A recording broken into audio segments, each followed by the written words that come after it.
Jaja. Silly. Always say it, we move slower, we live longer. Success. Oh, Jaja. Manje and the hit way yo. Oh, silly. Aribo vanondi fungidzira zvisizvo, aribo vanonditarisira pasipo. Manje and the hit way yo. Mwari wekudenga ndiye anonditungamira. Aribo vanondifungidzira zvisizvo, aribo vanonditarisira pasipo. Manje and the hit way yo.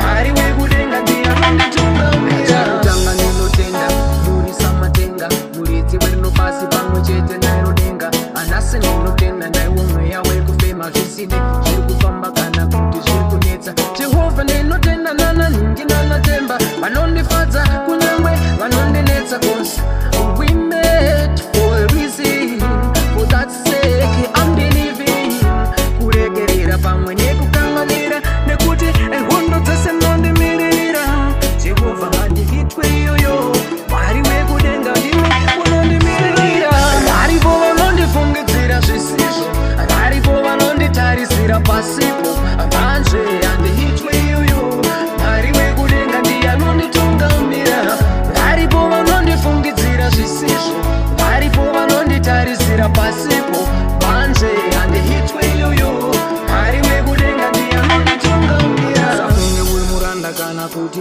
unoshaya kuti ude kudya unotanga wanzonzara paunorewa fara kwazvo kurwisana nenyadzi dzakatarwa nevavengi pamusoro peupenyu saka we met for a reason for that sake let's be living togetherness let's stay together let's stay fair and the hands where you Mwari wekudenga ndiye anonditungamira and the hands where you Mwari wekudenga ndiye anonditungamira varipo vanondifungidzira zvisizvo varipo vanonditarisira pasipo manje handihitwe iyoyo Mwari wekudenga ndiye anonditungamira varipo vanondifungidzira zvisizvo varipo vanonditarisira pasipo manje handihitwe iyoyo Mwari wekudenga ndiye anonditungamira kutanga ndinotenda wamurisa matenga muridzi werino pasi pamwe chete nairodenga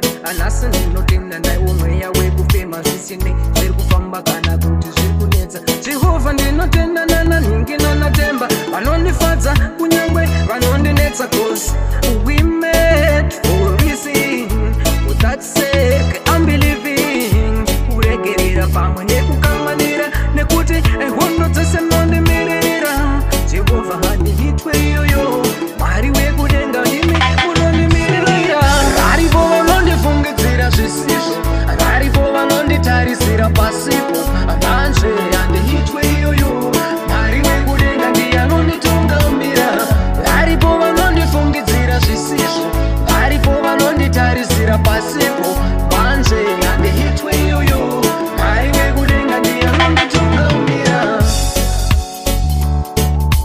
Mwari wekudenga ndiye anonditungamira Mwari wekudenga ndiye anonditungamira Junior K. New Generation Sound KCT for life.